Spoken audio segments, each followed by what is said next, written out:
उपयोगितावाद यह बताता है कि मतलब उपयोगितावाद उपयोगितावाद ये बताता है कि जब भी दो वर्ग या व्यक्तियों के बीच किसी बात को लेकर टकराव हो और दोनों के अनुसार अच्छा परिणाम लाने के बारे में मतभेद हो, इस समस्या के समाधान हेतु जो सिद्धांत है उसे उपयोगितावाद कहा जाता है।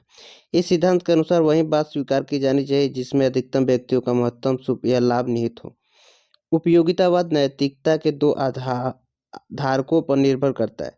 प्रथम हितधारक या व्यक्तियों की संख्या एवं द्वितीय अच्छे परिणामों की गणना।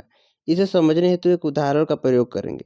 किसी कार्य को इस आधार पर नैतिक अथवा अनैतिक माना जाएगा कि उस कार्य को करने से कितने लोगों को कितने समय कितने प्रकार का लाभ या सुख प्राप्त होता है। यदि किसी एक कार्य को करने से 15 लोगों को 10 प्रकार का सुख प्राप्त होता है जबकि दूसरे कार्य को 5 लोगों को 2 प्रकार का सुख प्राप्त होता है, तो ऐसी स्थिति में प्रथम कार्य नैतिक एवं द्वितीय कार्य अनैतिक होगा। प्रथम कार्य के नैतिक होने का आधार हितधारकों या व्यक्तियों की गणना के साथ साथ उसके द्वारा उपभोग किए गए सुख या लाभ के प्रकारों की गणना भी शामिल है। यदि अल्पकालिक एवं दीर्घकालिक सुखों के अंत में परिणामी सुख गणना में अधिक प्राप्त होता है तो परिणामी सुख की मात्रा के आधार पर हम नैतिकता का आकलन करते हैं। उपयोगितावाद के प्रकार। उपयोगितावाद को विभिन्न भागों में विभाजित किया जा सकता है। पहला है आदर्श मूलक उपयोगितावाद। इस सिद्धांत का प्रतिपादन रेसडेल नामक विचारक ने किया था। इसके अनुसार ऐसा कार्य करना चाहिए जिसमें महत्तम आदर्श की प्राप्ति होती हो। उदाहरण के तौर पर सिर्फ सफाई करते समय भले ही हमें सुख की प्राप्ति ना होती हो, परंतु इससे लोगों में सफाई के प्रति आदर्श विकसित होते हैं। ऐसी स्थिति में यह महत्तम लोगों के लिए लाभकारी है। दूसरा है सुखमूलक उपयोगितावाद। सुखमूलक उपयोगितावाद के अनुसार सुखों को ही परिणाम के तौर पर गणना में शामिल करना चाहिए। यदि कोई लाभ सुख नहीं दे सकता तो वह लाभ उचित नहीं है। अर्थात इस सिद्धांत के अनुसार ऐसे कार्य करने चाहिए जिससे अधिकतम सुख की प्राप्ति होती हो। सुखमूलक उपयोगितावाद को दो भागों में विभाजित कर अध्ययन किया जाता है। परिष्कृत सुखमूलक उपयोगितावाद। इस सिद्धांत के अनुसार जो लोग मानते हैं कि सुखों में मात्रात्मक और गुणात्मक दोनों भेद होते हैं उसे परिष्कृत सुखमूलक उपयोगितावाद कहा जाता है। इस सिद्धांत का प्रतिपादन नील नामक विचारक ने किया था। स्थूल सुखमूलक उपयोगितावाद।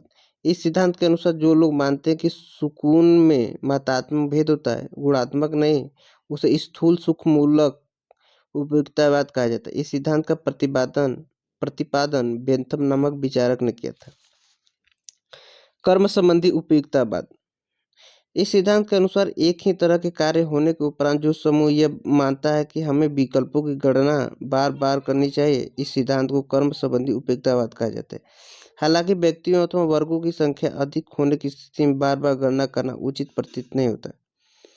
चौथा कि नियम संबंधी उपयोगितावाद। ऐसे समूह जो बार बार गणना करने का पक्षधर नहीं है, एक बार गणना करने के पश्चात जो समूह उसे ही नियम बनाने की संस्तुति प्रस्तुत करता है उसे नियम संबंधी उपयोगितावाद कहा जाता है। हालांकि दीर्घकालिक गणना के अभाव में इस सिद्धांत में सटीकता का अभाव हो सकता है। उपयोगितावाद का अनुप्रयोग।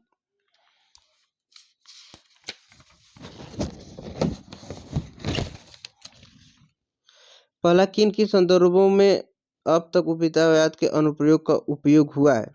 समाज सुधार, स्वतंत्रता, समानता के आदर्श, विधि निर्माण एवं विधियों की नैतिकता, लैंगिक न्याय एवं लोकतंत्र जैसे अनेक संदर्भ में उपयोगितावाद का अनुप्रयोग हुआ है।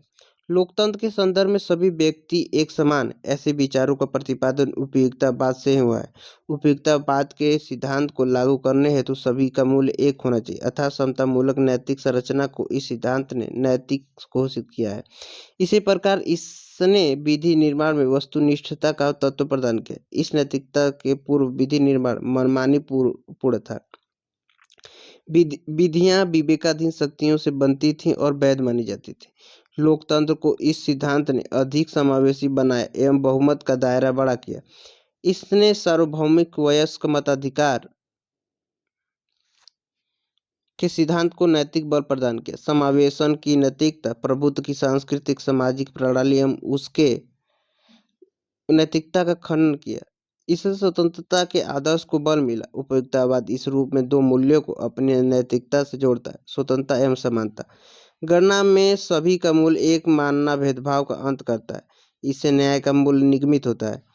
यदि नैतिकता अपने समय में इंग्लैंड में स्वतंत्र, समानता, न्याय, समाज सुधार, स्त्री अधिकार, दास प्रथा के अंत से जुड़ती है, यह नैतिक प्रभाव भारत के शिक्षित भारतीयों पर भी पड़ा, जो पाश्चात्य नैतिकता के संपर्क में आए। राजा राम मोहन राय इस संदर्भ में एक प्रमुख उदाहरण है, जिसने उपयोगितावाद एवं उदारवाद जैसे नवीन विचारों का भारतीय समाज को समझाने या समझते हुए उपयोग किया। दूसरा कि उपयोगितावाद का किन के संदर्भ में उपयोग संभव है? शासन की सूचिता में, विभिन्न पहचानों के बीच भेदभाव को रोकने में, पर्यावरण संरक्षण में आदि।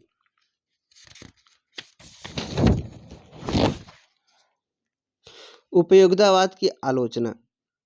यह निर्णायक रूप से किसी कार्य, निर्णय, विधि के नैतिकता का निर्धारण नहीं कर पाता। जैसे उपयोगितावाद में नैतिकता की पहचान महत्तम व्यक्तियों के महत्तम सुख से की जाती है।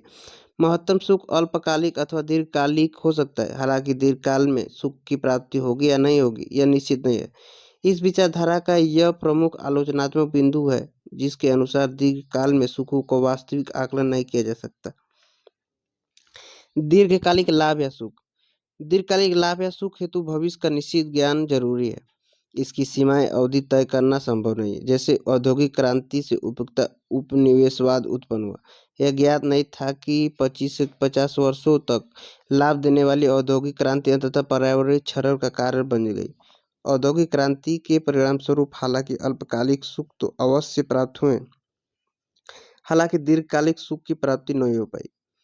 तीसरा कि उपयुक्ततावाद से निगमित होने वाली नैतिकता सदैव संभावित होगी।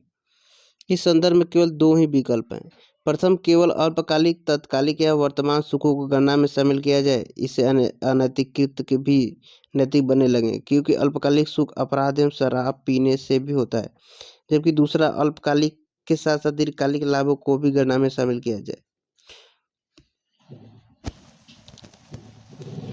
दूसरा, आलोचना की उपयुक्ततावाद बहुमत की तानाशाही स्थापित कर सकता है।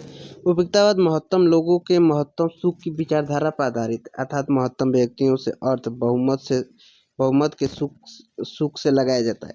यदि किसी देश, क्षेत्र या समूह में किसी खास जाति, संप्रदाय या धार्मिक वर्ग के व्यक्तियों की संख्या अधिक हो या वे बहुमत में हो, तो ऐसी स्थिति में अल्पसंख्यक के हितों को सुरक्षा नहीं मिल पाएगी।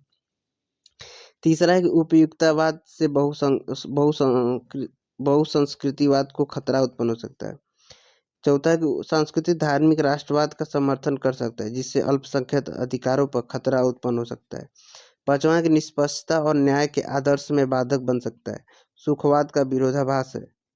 इस विचारधारा का प्रतिपादन सिज्विक सुखवाद का विरोधाभास को व्याख्या किया कि इस विचारधारा का प्रतिपादन सिज्विक द्वारा किया गया था। इस सिद्धांत के अनुसार यदि मानव किसी कार्य से पूर्व ही सुख के मनोविज्ञान से कार्य करने जाता है, तो उसे सुख की प्राप्ति नहीं होगी। जैसे क्रिकेट खेलने जाने वाला व्यक्ति पुरुष से ही मनोवैज्ञानिक आधार पर यह सोच ले कि वह सुख प्राप्ति है तो क्रिकेट खेलने जा रहा है, तो ऐसी स्थिति में वह प्रत्येक गेंद पर सुख की आकांक्षा करेगा, जिससे उसे सुख की प्राप्ति नहीं हो पाएगी।